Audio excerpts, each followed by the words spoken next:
On dit souvent que qui cherche trouve. Lorsque vous sémez le vent, vous devez forcément vous attendre à récolter la tempête. Et lorsque le monde entier vous dit stop, stop, stop, vous devez comprendre le sens du mot arrêter. C'est très important parce qu'un moment viendra où personne ne vous dira plus d'arrêter. Et vous serez obligé de continuer jusqu'à votre destruction totale. C'est ce que on est en train d'assister avec M. Benyamin, encore une fois. Comme il a menacé le Liban de destruction, de souffrance et d'horreur, le Hezbollah, qui régulièrement frappe le nord de l'Israël, la ville de Haïfa, la ville, même il y a eu hier, il y a eu une frappe sur la ville de Tel Aviv, mais la ville de Haïfa qui est régulièrement frappée avec ces localités où les populations, les civils sont en train d'évacuer ce nord, ou des étrangers qui étaient même dans ce nord ou qui se rendaient dans ce nord pour certainement pour des objectifs touristiques ne se rendent plus. La ville, cette localité est devenue une zone rouge parce qu'on ne sait pas quand est-ce le Hezbollah va frapper. Et le Hezbollah vient de faire une autre déclaration qui fait froid au dos. Et donc, je pense que M. Benyamin, il aime cette situation politiquement qui le fait plaisir, à l'image de M. Volodymyr Zelensky en Ukraine. Parce que évidemment, pendant cette période, il y a beaucoup de choses qui se passent politiquement, surtout pour ceux qui sont au pouvoir. D'accord? Mais voyons voir d'abord ce que le Hezbollah a fait comme déclaration ce soir, qui est considéré comme une menace. Évidemment, quand M. Benyamin dit que si le Liban ne se débarrasse pas du Hezbollah, qu'il va détruire le Liban, c'est aussi considéré par les Libanais comme une menace, d'ailleurs par les Français comme une provocation, comme je viens de faire l'émission là-dessus là. Et bien de l'autre côté aussi, c'est considéré comme une menace. Mesdames et messieurs et mesdemoiselles, partagez l'émission dans tous les groupes possibles. Le Hezbollah menace d'intensifier ses frappes sur l'Israël, dont Haïfa, s'il continue de bombarder le Liban. Monsieur Benyamin, vous cherchez la tension, vous cherchez la guerre, vous dites que vous ne vous arrêterez jamais. Ben écoutez, le Hezbollah vous dit qu'il va intensifier ses frappes si vous n'arrêtez pas vos bombardements.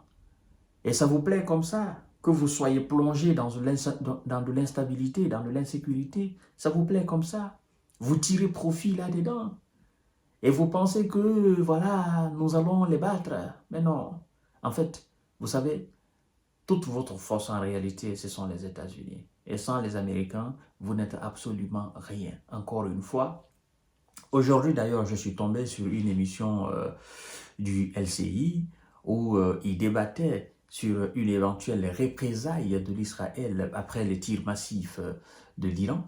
Il y a un chroniqueur qui a dit tout simplement que lui ne croit pas à une représaille de l'Israël parce que tout simplement l'Israël n'a pas les moyens sans l'aide des Américains.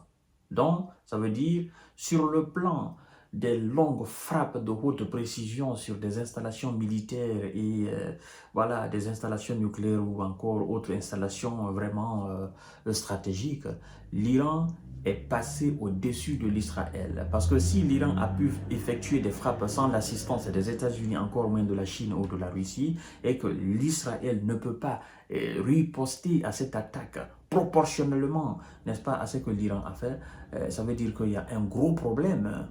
Ça veut dire que en face de l'Israël, il y a beaucoup plus puissant. Et c'est ce qui fait d'ailleurs que jusqu'à présent, ils n'arrivent pas à faire des frappes jusqu'à présent. Et donc, si demain ou après-demain, il y a des ripostes contre l'Iran, le monde sait dorénavant que c'est les États-Unis qui attaquent l'Iran et non l'Israël. Parce que l'Israël a besoin des appareils de direction des États-Unis pour frapper l'Iran. Sans ces appareils de direction, l'Israël ne peut pas.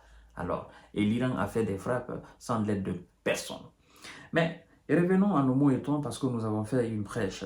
Le Hezbollah a menacé ce mardi d'intensifier les frappes sur l'Israël et notamment sur Haïfa, la grande ville du nord, si ce pays continue de bombarder le Liban. Le nord de l'Israël est instable. le centre est instable, même le sud est instable. Rien n'est stable en Israël en ce moment.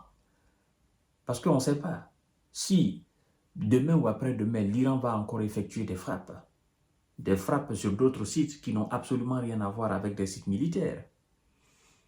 On ne sait pas. Parce que ce que Yémen a fait hier, c'est un message. Si Yémen va encore procéder à d'autres frappes, on ne sait pas.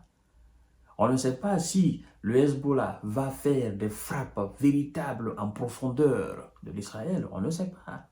Et on ne sait pas s'il y aura un jour des frappes groupées de toutes ces organisations auxquelles l'Israël fait face aujourd'hui. Parce que s'il y a une frappe groupée de toutes ces organisations avec des missiles de tout type et des drones qui viennent envahir l'espace aérien israélien, ben écoutez, ça va faire mouche. Donc on ne sait pas. Donc actuellement, moi je peux avouer sans équivoque que l'Israël est en état instable. La sécurité n'est pas à 100%. Les gens marchent la peur dans le ventre. Ça, c'est clair et net. Un pays qui est en guerre avec d'autres pays, vous ne serez jamais un pays stable. C'est ça la vérité, mesdames et messieurs. Et donc, actuellement, les habitants de Haïfa sont informés. Et donc, tout le monde prend ses précautions. Tout le monde fait attention aux déplacements. Si tu n'as pas de déplacement, si tu n'as pas quelque chose nécessaire vraiment à faire, restez chez vous. C'est ça. Et si vous entendez des sirènes, où que vous soyez, si vous êtes dehors, restez par terre, mettez les 2 mains sur la tête. Voilà, ce sont des consignes données. Ce sont des consignes pareilles qu'on donne aux habitants d'un pays qui est en guerre. Un pays qui n'est pas en guerre, qui n'est pas susceptible de recevoir des frappes d'un quelconque, ses habitants marchent tranquillement. Et aujourd'hui, l'Israël est en guerre. Elle est toujours en guerre, mais aujourd'hui, ça s'est intensifié.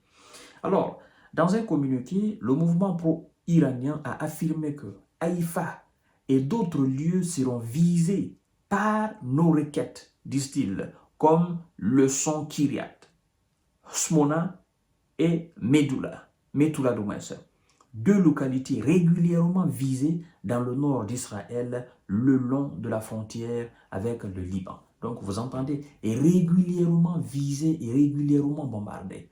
Mais du côté israélien, surtout M. Benjamin, il ne fait pas état de cela. Pourtant, ces villes sont régulièrement touchées. Eh oui, ces villes sont régulièrement atteintes. Il y a de la destruction aussi chez lui. Ça, il ne veut pas l'admettre. Hein? Mais quand il fait ces déclarations, il dit, oh non, nous avons intercepté, c'est eux qui interceptent tout. Et c'est eux qui veulent aussi riposter à tout.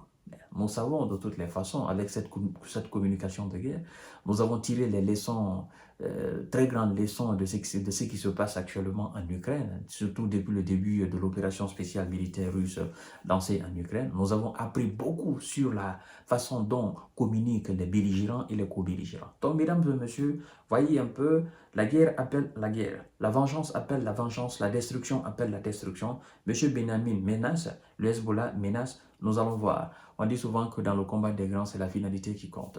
Je vous donne rendez-vous tout à l'heure pour notre série d'informations décortiquage. Merci beaucoup.